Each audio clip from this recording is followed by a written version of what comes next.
let's do a brief walkthrough of this pattern so that you know what to expect. So just print out your pattern and I'm going to walk you through it, okay? So the first thing that you're going to need is 2 balls of yarn, worsted weight yarn. You've already checked your gauge and it's 4.5 stitches per inch. You're going to need whatever size circular needles get you the right gauge, and you want them to be 47 inches long so that you have plenty of room to fit both socks on your needles. Okay, you'll also need a flexible tape measure so that you can measure around the widest part of your foot.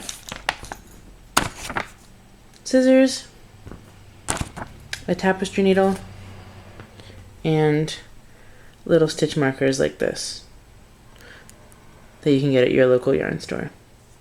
Alright, so when we start the pattern, just follow along with me and I'm going to show you on the sock what it looks like. So this is one example of the sock. Now forgive me, I have worn these to bed and outside because I like them so much, so if they're a little grubby, I'm sorry.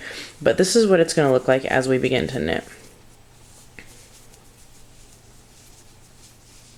We're going to start by doing an invisible cast on, just like this. We're going to start right here. See how you can't even tell that I started knitting right there? It's so awesome. So we're going to start right here, and then we're going to increase, like this, the toe until it's as wide as we want the foot to be.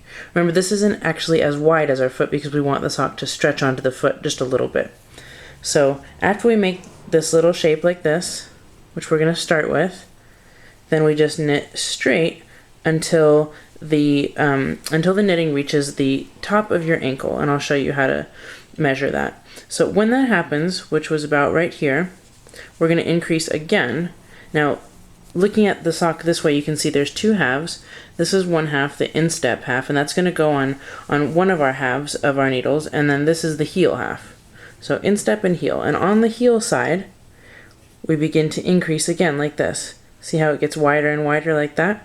We make this sort of triangle, which is the gusset. Once it gets to be as wide as we need it to be, we begin to turn the heel, which is this shape right here. So we make this little triangle part, just like that, of the heel, which curves the heel and brings us back to our original number of stitches. After that, we just knit a little bit. This is a short cuff because not much yarn came on this ball. A little bit of ribbing, and then we're going to bind off with our invisible ribbed bind off, which you can see here is totally invisible and really nice and stretchy too, and it looks great. So let's get started.